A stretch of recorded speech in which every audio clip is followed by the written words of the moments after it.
Good morning mga ka-Wormville Philippines, mga ka-agri, mga ka-tebulats. Uso na naman po ang sipon sa lagnat, kaya tayo ay mag-ingat po. Andito tayo sa ating isang setup ng vermicomposting area. Yan. So mag-harvest na ito ng vermicast. Nakita nyo naman nakamount na yan. Yan ay pure vermicast na, mga ka-Wormville Philippines, mga ka-agri, mga ka-tebulats. Marami yan. And ngayon na naman po ay kami nagha-harvest ng bulate. Kasama ko si Ate Eva, dalawang Eva, si Ate Ine, si Lisa, si Nanay Linda, saka si Paring Dennis. Yan. So naka-ready ito, mamayang hapon paalis sila papuntang Bicol again. Kasi noong isang araw nagdala sa Region 1 at saka sa Romblon na po, yung mga dinala po na bulate. So ngayon naman po ay dadalhin ito sa Catanduanes, Masbate at Sorsogon. Itong hina-harvest po nila na bulate.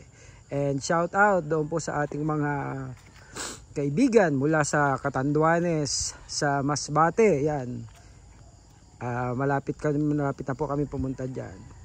At shoutout din po sa ating mga kaibigan sa Romblon na naka-receive ng mga African Nightcrawler. So ganyan po sila kahaagang umalis ng kanilang bahay. Alas 6 pa lang ay ready na sila.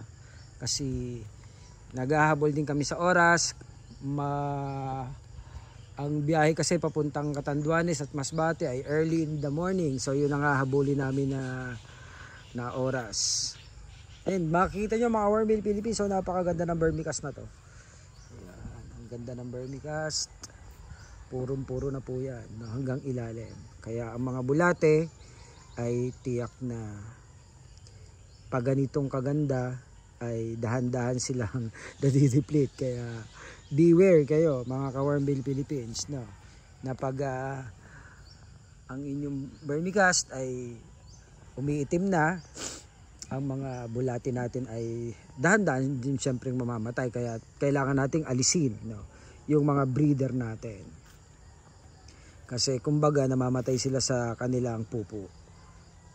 At so malawak ito mga ka-Wormville Philippines. Dati isang bed dito nakakakuha kami ng 120 kilograms. Pero tinanggal lang namin kasi dumaan yung tag-init. So nagbawas kami ng worm bed.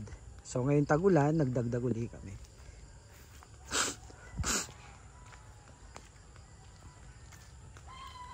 Yan, narinig yung tilaok na manok mga ka-Wormville Philippines kasi maaga pa talaga.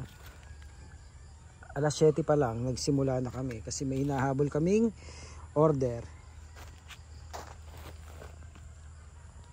Yan, ito si Nanay Linda, bilis-bilis niya magano, nandiyan na sila sa gitna ng worm bed. Maraming po kami makapuno, puro po makapuno yan. Although madala ngayon ang bunga dahil sa nagdaang bagyo last year, pero bumabawi na po ulit ang mga makapuno. Yan, dumadami na po muli ang bunga niyan. Yan, si Nanay Linda, baka naman lumabas ang Nanay Linda ay mag-viral. Dubli-dubli yan. Mag-viral ang Nanay Linda namin eh. Baka daig pa nito si Rosana Roses.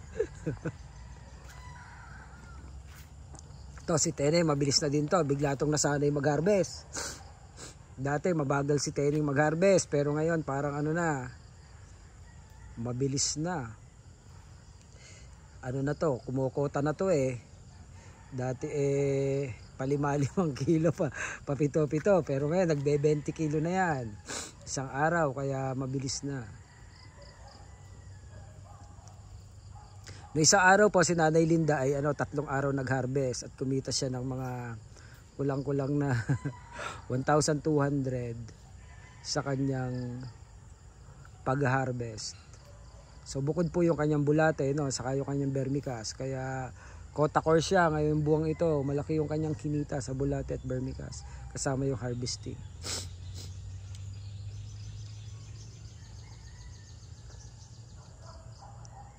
Si Ate Iba rin, marami-rami rin yan na bulate. Bukas mag-harvest na yan. Si Ate Eva sa isang araw.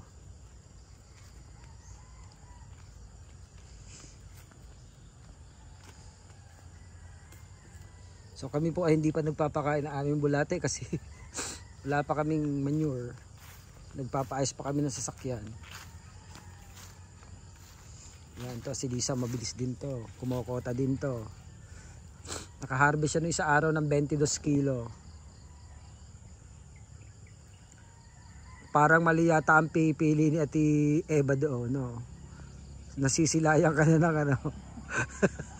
Baka mamaya matunaw ka na dyan.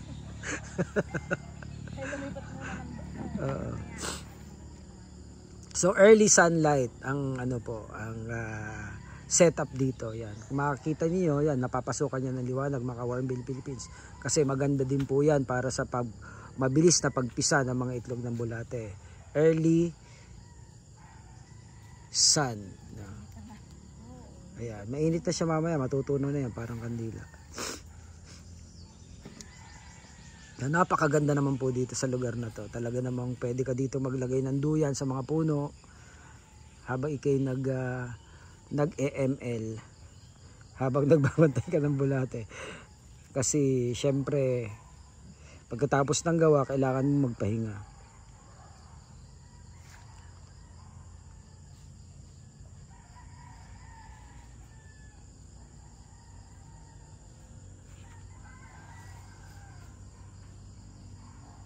Doon po sa mga magtatanong kung gaano po kahaba ang sukat ng worm bed na ito. Ito po ay may sukat na 1 meter by 10 meter each. At ito po ay may 30 worm bed ngayon.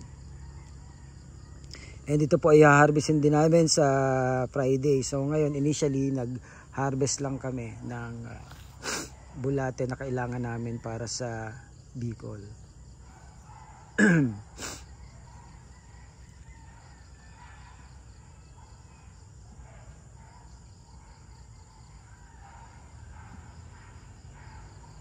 So, ang na-expect po namin dito na per bed ay makalampas ng 10 kilo na bulate.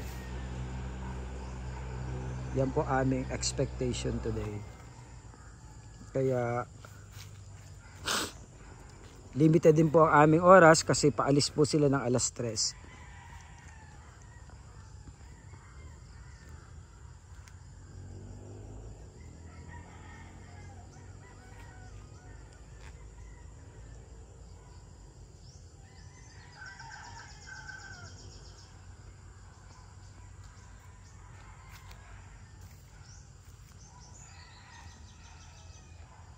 May konting presence ng ants po ito kasi marami talaga ditong langgam, no, mga ka-Warmbill Philippines. Pero kung makakita ninyo naman, basta basa ang inyong worm bed, yung presence ng ants ay nasa ibabaw lang, hindi siya makapenetrate doon sa ilalim.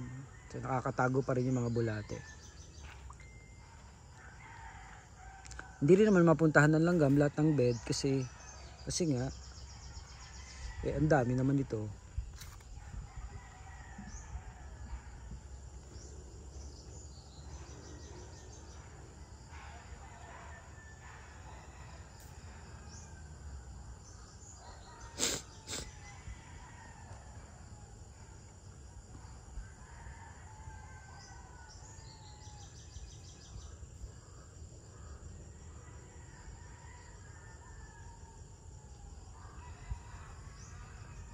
Tingnan natin mga Warmbill Philippines yung na-harvest na bulate, no? Para so ito yung kay Parin Dennis. Yan, ganda ng vermicast.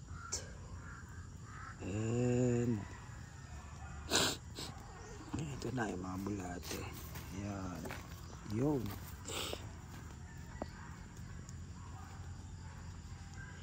Yan na mga vermi natin.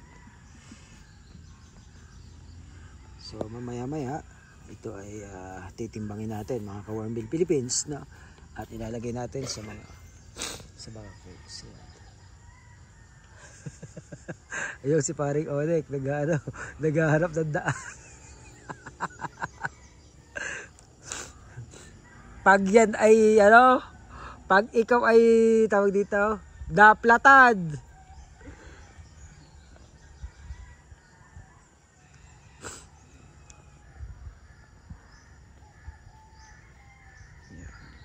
Si kuya yung caretaker dito. Sipag niyan.